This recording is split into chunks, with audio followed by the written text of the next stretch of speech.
I'm Daniel. I'm Jay-Z. This is Just My DIY. You know how we had 2 printers, so we built that awesome printer cart for it? Well, now we have a 3rd printer, and we had to build an equally awesome not cart for it. And our printer not cart is a faux card catalog cabinet, complete with tons of extra storage for our sublimation supplies. It is true. We made a lot of mistakes. Some people call it learnings along the way. But in the end, we have a great storage unit for the 3rd and possibly 4th printer. Absolutely. Let's show them how we did it. We're starting with a banana. Or Daniel eating a banana while we work with a base cabinet from Lowe's. We chose this because we tried to make the basic frame out of wood the first time we did this, but the wood that's available to us with the tools that we have just wasn't going to cut it. So we start with the cabinet. This is a 37-ish inch wide cabinet. Take off the doors and drawers and get ready to take off that toe kick. We try and line up the saw the best we can and cut off the toe kick. This is one of those you kind of got to get it right the first time you do it, but Daniel is a pro with the circular saw and he did a fantastic job. Ultimately, we wanted this to look more dresser/cabinet-like and less kitchen cabinet-like, so that's why the toe kick had to go. A little mallet assist.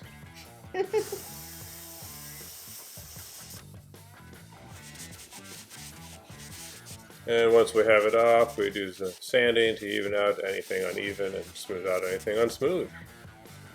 Smooth.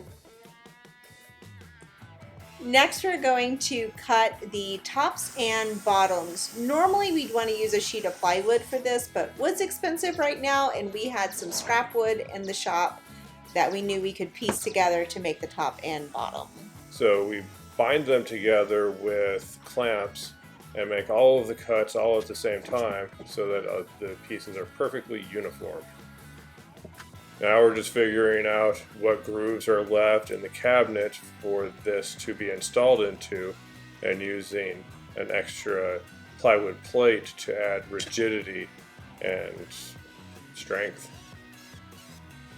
So we told Bobo to sit. Bobo's the kettlebell. We set the screws in so that the placement could be right. So once we're done gluing, the screws go right back in. The glue's set, and we're good to go. Sounds good. Does it? Mm-hmm. We place it on the cabinet and drill through the brackets that they already have into the top that we made, and this will hold it in place. I'm using Bobo for an assist again. Now we move on to the sliding shelf. We needed the printer to be able to move in and out of the cabinet so we could access the paper trays in the back. So we're starting by cutting down a spare sheet of wood to size. The slides we're using are intended for a drawer that has back hooks on it, so we're making the back hook holes, putting the slides into place, and installing that orange bracket looking thing to fit.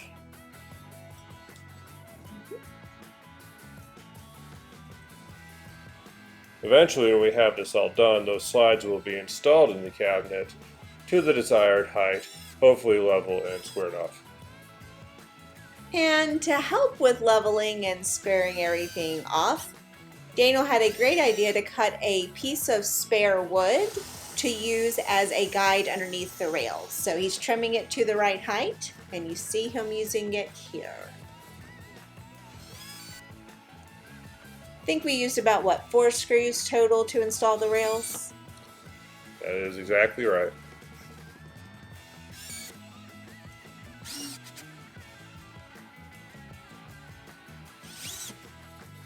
One thing we'll note when you're cutting this shelf, make sure you leave enough room on these sides for the doors of the cabinet to open. Not sure what made me think of that. Now we move on to the faux drawer fronts. Here we're just using a guide that's on the circular saw to cut the strips of wood to the right width. This is 5mm sheet wood that we got at Lowe's. And now we're going to cut them to the right height by setting a stop block on the miter saw.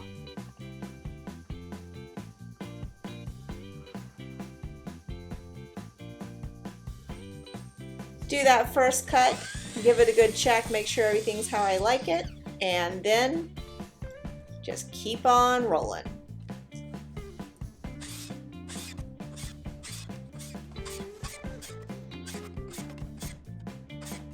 Oh, everyone's favorite part. It's sanding and painting, Daniel. Absolutely. I'm so sad I missed out on this part. Well, so we sanded up to about a 240 grit, starting at an 80 grit. We used the power sander for the tops and hand sanded the sides just so we could keep those nice, sharp edges.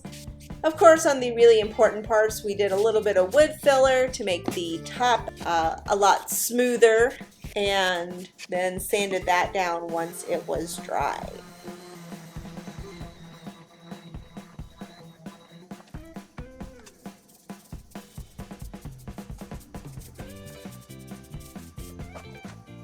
We're using a high gloss white paint here, rolling it on with a roller.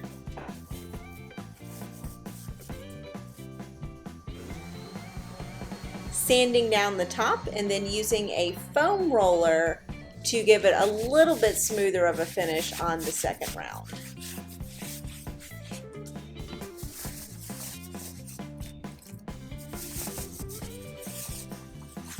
Always watching for drips around those edges. For the faux drawer fronts, we are going to hand sand around the edges and then give them paint on the tops and all of the sides, but we did not want to paint the backs at all because that would probably interfere with the blue. There's 36 of these puppies in total. Can't feed 36 puppies.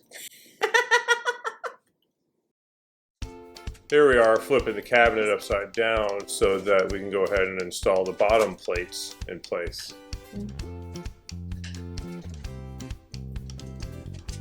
And we are installing the base plates. We trained Bobo to sit still. We pre-drill some holes, being careful not to go all the way through the cabinet. And you'll see that there are some warps in the boards, so we were working from the center points outwards as to pull the warp along as we are attaching the plates. To install the feet, we needed to drill holes on the positions on the corners that we wanted to use, so we're using the plunge router to make sure those are nice and straight. Once those are done, and while Daniel troubleshoots that last hole, I go ahead and put in the plates for the legs and screw everything in. Found these on Amazon. Links to everything we use will be below. Speaking of drilling through things from a few minutes ago, we did drill through the bottom of the cabinet. By we, she means I. I wasn't going to point fingers, but we do have footage. No problem though, we're actually going to use some melamine edge banding that is just heat activated adhesive on the back of it. So we cut a strip of that, and as you can see it blends really well. So we just cut that right to length, and then I'm going to use my Cricut mini press, which is basically a mini iron, in order to adhere that. This worked beautifully to cover up those holes.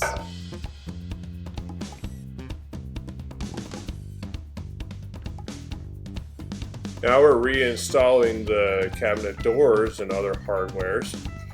We spent about an hour adjusting the hinges to get the doors right.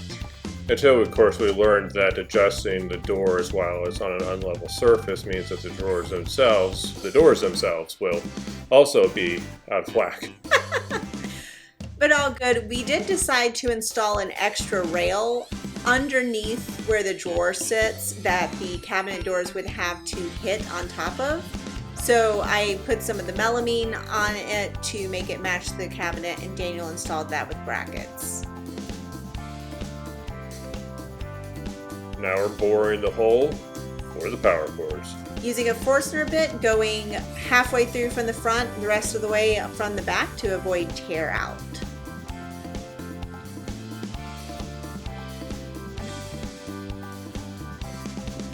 Now it's time to do the hardware. We took one of the drawer fronts and went ahead and created a template for which we will use to make all the rest of the drawer fronts, at least the decorative hardware pieces of it. As there are 36 of these, and everything lining up is key to pulling off the card catalog look. So this was a great idea to just create that template and drill everything through. Of course, using a piece of backing wood, it helps keep anything from splintering or tearing out. And of course, you won't be drilling into your surface. Yeah. So this is an installation for the knob that will represent the rail that goes through all the cards. And it is important to know on the back side of it, we had to reseed the screw head so that it didn't jut out the back and ruin the planar level of the drawer faces themselves. So it was a little bit harder to put the drawer fronts on the cabinet than we expected. These are classic positions of stress and anguish. Practice them at home regularly. We did figure out how to get it done, and that was by using wood guides as well as E6000 adhesive. We're using the E6000 because it will provide a strong hold, but it doesn't bond immediately, which we found very helpful on a couple of occasions. Now you should know that these little label slides have decorative screws on them. The holes should be bored out to the correct size, or the stress of putting them in will actually break the screws, since they're only meant for decorative holding and not actually assembly. Which is really interesting. That's why you see us re-drilling. Even though we already drilled these in the template for placement, we're drilling with one larger size bit to actually go into the cabinet door to make sure that the screws can go all the way through without breaking. But the bit has a piece of blue tape on it letting us know how deep to stop, so that we also do not continue to go all the way through the wood. Way too much time later, we now have a card catalog printer cabinet.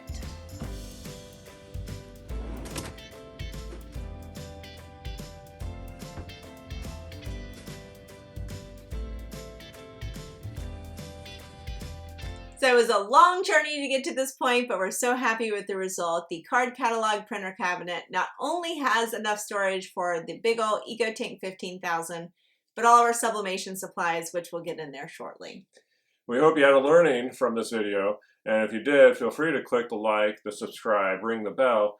Of course, if you did have a learning, you should leave it in a comment, and you will know that everything we use to do this is listed down below. And if you're not watching this on our website, head over to justmikediy.com for more. Thanks for watching.